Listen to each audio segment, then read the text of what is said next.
Welcome back to some new r/malicious compliance stories, where people comply to the letter, but not the spirit of a request. I hope you had a great day. Thanks for all the likes and comments on the last video. And now let's start with the first story. It's called Deserved Promotion. I worked as the front desk receptionist at a medium-sized company. I'd been there for about 2 years.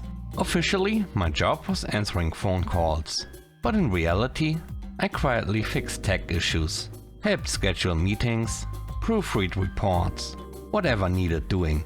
I loved the people there, so I pitched in wherever I could. One day, our manager, let's call him Derek, overheard me helping someone format a document. He stopped and asked, "Why are you doing that? You're just a receptionist. Stay in your lane." "Alright, Derek." Message received. So I did exactly what he said. I stayed in my lane. For the rest of the week, I politely declined anything not listed in my original job description. No more resetting the Wi-Fi router, no more refilling the office printer paper, no tracking packages, no helping with meeting schedules. And when I had to step away from the desk and calls came in, well, it didn't say anywhere in my job description that I had to answer them while away. Things started falling apart, fast. Derek was the first to complain. I just smiled and said, "I'm just a receptionist." He didn't like that much. But hey, his words, not mine. Then the CEO called me into his office. I thought, uh-oh. Instead he promoted me. I became the new office coordinator. That promotion happened thanks to Derek. A few simple words with a big ripple effect. The next story is called Parental Leave. A couple of years ago, I saw a problem coming. The 7-week school summer holidays were approaching. My co-parent and I split our annual leave to cover as much of it as possible. But we still had a 2-week gap with no childcare coverage. Now, here's the thing.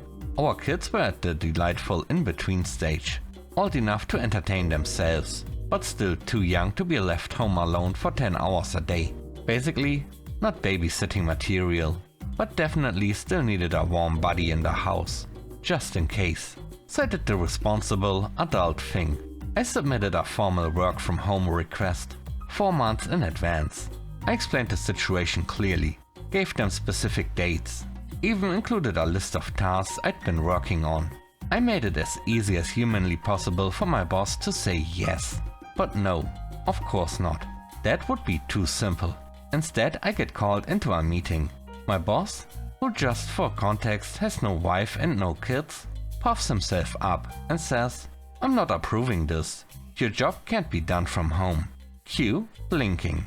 My job is literally a laptop and internet connection. Why not?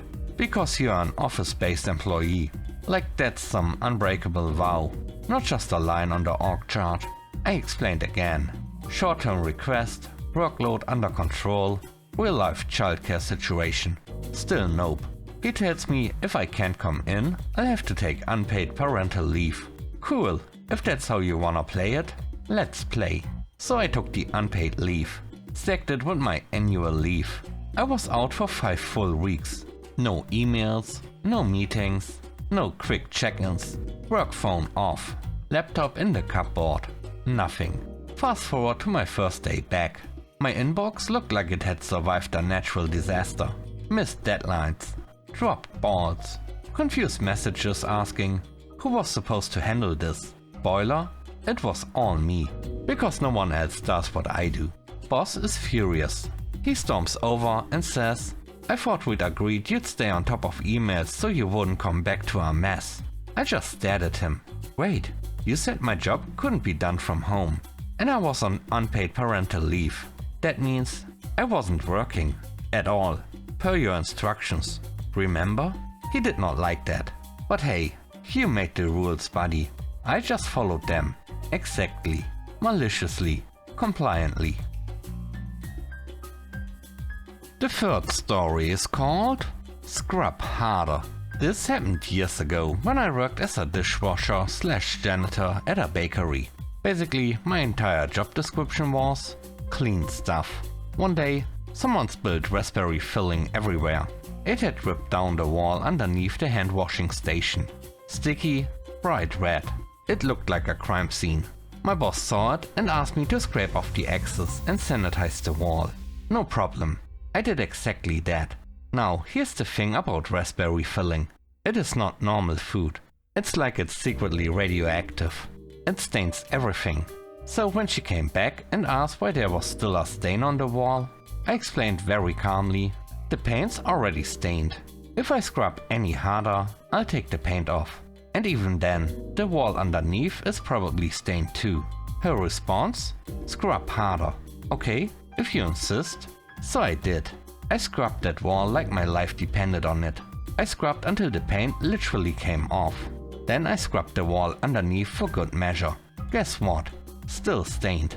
Because raspberry filling is a force of nature. She comes back, sees the exposed drywall, and says, completely serious, "You scrubbed too hard." I just stood there like, "Ma'am, I did exactly what you told me to do." And that's how I learned. Sometimes people don't want solutions. They just want someone else to blame. The last story is called Lunchtime. I used to work nights fixing machinery. It was a pretty easy gig. If something broke, they'd call me. I'd fix it.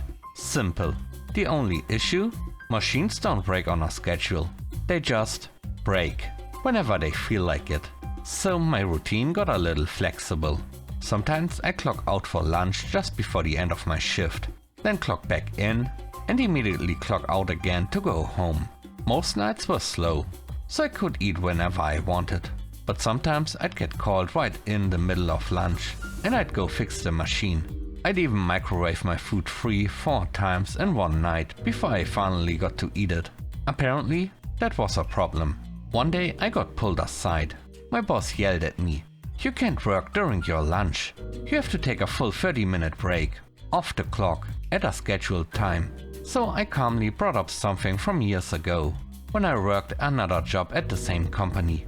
I said, back then, I used to head down to the truck stop for some amazing steak and eggs during my break. Maybe they still have them. Boss blinked. "You can't leave the property." Alright then, time for some clarity. I said, 1. If I'm off the clock, you absolutely won't see me, because I won't be here. 2.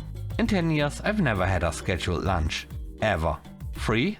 You go ahead and pick the 30 minutes of the night when you'd like nothing fixed, because I'll be off the clock and or gone. And just like that, silence. Never heard another word about it. Thanks for watching the video to the end. I hope you enjoyed it. If you did, please don't forget to leave a like, comment and subscribe. And if you have time, watch another one of my videos. Also, if you want to support me further, check out the channel membership or Patreon. And now, I hope you have a great day. See you soon. Bye bye.